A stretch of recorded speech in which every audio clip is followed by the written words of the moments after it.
Welcome back to another chemistry mole video. In this video, we're going to be looking at free radical substitution. So I'm going to give you two separate examples. The first one is going to be the reaction of methane with chlorine to make chloromethane.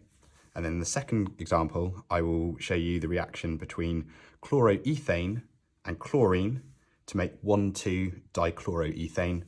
And you can see that we'll get hydrogen chloride as one of the products in both of the reactions, which will be a really important thing for us to understand. Now, there's a couple of really key definitions that you need to learn for this reaction. Now, the first one is what a free radical actually is. So a free radical is a reactive species with an unpaired electron. So during the mechanism here, I'll show you where that comes from. So you must learn this key term, free radical, a reactive species with an unpaired electron. That's the key behind this reaction mechanism. So example number one, so we've got methane here and chlorine reacting together. Now, you should understand that the reactions between alkanes and halogens is not possible at room temperature and pressure without something to kickstart the reaction. So we need to be able to form a free radical. To do this, we need to break this chlorine apart in order to form two key free radicals for the reaction. So that first step in this reaction is going to be called initiation. So we can initiate the reaction when we take chlorine and we break it apart into those two free radicals which have an unpaired electron on them. Now, when the bond breaks, what happens is one electron is retained by each chlorine atom. So each chlorine takes one electron away from this bond when it breaks. Now, we call that homiletic fission. So homiletic fission is when a covalent bond breaks, each atom retains one electron from the bond. So that's the second key definition that you're going to have to learn in this reaction. Now, you don't, for OCR A-level, you don't need to be able to draw these half-headed arrows, but what they're showing, this half-head here, is showing that each chlorine is retaining one electron, so it's the movement of one electron in either direction. So it breaks apart evenly, and then you have these two even free radicals.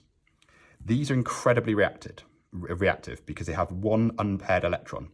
So what they'll do is they'll attempt to try and form a bond with something in order to pair up that electron. So that's where step 2 comes in. So this is propagation. Now in step 2, in propagation, our chlorine free radical starts to react with the methane. Now it's so reactive, it's able to break the strong bond between the carbon and the hydrogen. So it removes one of the hydrogens, and we get this new reactive species, a new free radical formed with an unpaired electron. So that unpaired electron is on the carbon atom here. And this is where we'll form the HCl. Now it's important that you write a hydrogen halide in the first step of propagation every single time. Then, because this is propagation, it's propagating, it's continuing to make more free radicals, our new free radical here will react back with some more of the chlorine that's still around.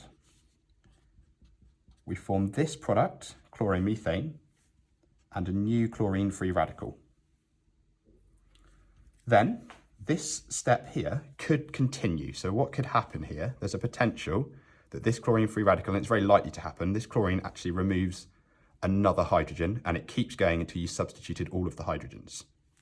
What we'll do though is we'll stop here and we'll show what happens during termination, the final step. So you must learn these three key terms as well. So during termination, this is where the reaction, as it says, terminates and you no longer have free radicals. So what you have is a combination of all of the different free radicals that's possible. So the first, the simplest, is that two chlorine free radicals come together and they make chlorine. The second one is the formation of chloromethane by reacting these two radicals together. And the final choice is to have two of these free radicals come together and we'll produce ethane. So that's the whole mechanism drawn out. So this is initiation, where we start the reaction. Now, this reaction, as I said, won't happen just in a room, in a classroom. It won't happen in the lab unless you add ultraviolet light. So it's ultraviolet light that's required in order to break this bond. We produce the reactive species, the chlorine free radical, and it's the chlorine free radical that's able to kickstart the reaction and remove one of the hydrogens from the methane.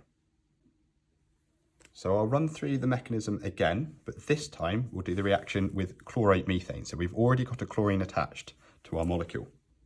So we have, again, initiation. So we must start the reaction by exposing the chlorine to ultraviolet light. This will produce 2 chlorine-free radicals. So each atom will retain 1 electron from the bond because 1 electron will go in either direction.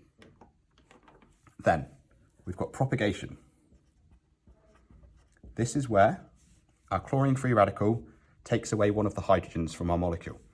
Now, because the molecule we're looking to produce here is 1,2-dichloromethane, what's important is it's remove one of the hydrogens from this carbon and not this one. Otherwise, we would get 1,1-dichloromethane. So in our reaction, CH3, CH2, Cl reacts with our chlorine-free radical. We're going to remove this hydrogen here. So we'll have CH2, CH2, Cl. Now, because the unbonded electron is on the carbon, I'm going to draw the dot here. And then because the chlorine removed one of these hydrogens, this is where the HCl is produced in the reaction. In step 2, our new free radical that's formed, CH2, CH2, Cl, then breaks apart some more chlorine to propagate, keep the reaction going, and make some more chlorine-free radicals. So this is where we get some CH2, Cl, CH2, Cl. So we'll have some dichloroethane here, and our new chlorine-free radical that's been produced. Our final step is termination. And in this phase, this is where all of our free radicals come together to form our termination products. So we can have the simplest one. Again, 2 chlorine-free radicals come together to make chlorine. We could have this free radical here. Comes together with some chlorine. And this is where we get our 1,2-dichloroethane. And then in our final product, we could have this free radical combine twice.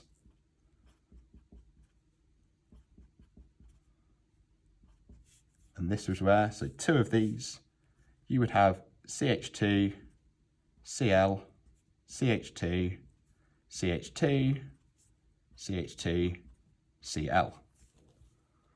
So here we have methane, ethane, propane, butane as our longest molecule, so it's a butane. And on our first, second, third, fourth, so it's 1,4-dichlorobutane is our product in that reaction. The final thing to consider in this reaction are the limitations of synthesizing molecules in this way. So there are a number of limitations, and we can look at these by looking at what's happening in the reaction mechanism. So the first thing is that during the termination, we have a mixture of different termination products. So just looking at this example here, we could produce chlorine again. Obviously that's one of the reactants in here, but we've also got chloromethane and ethane as well. So it's a big limitation here that because you get a big range of different products, there's not a particularly high atom economy in this reaction. So a range of different, or a mixture of different termination products is one of our limitations. So if you put mixture or range. The second thing that we've got is the possibility that there'll be further substitutions along the chain. So we might get this substitution, we need to look at this example here for this, but if this example here, we've substituted on the second carbon of the chain, we could have easily substituted the first carbon as well on this chain. So again, you can get substitution at multiple positions along that chain. So substitutions at multiple positions.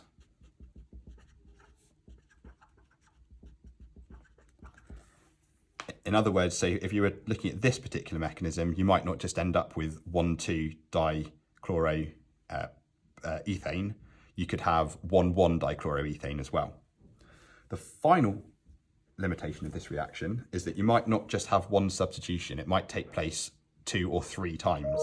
So instead of just having 1,2-dichloroethane, you could have 1,1,2-trichloroethane as well. So substitutions, multiple substitutions.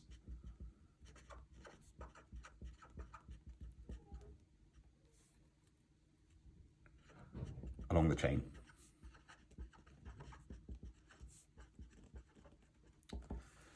So thank you very much for watching. I hope you have enjoyed the video. I hope you found it useful. Please make sure that you like and subscribe, and make sure you share the videos as well.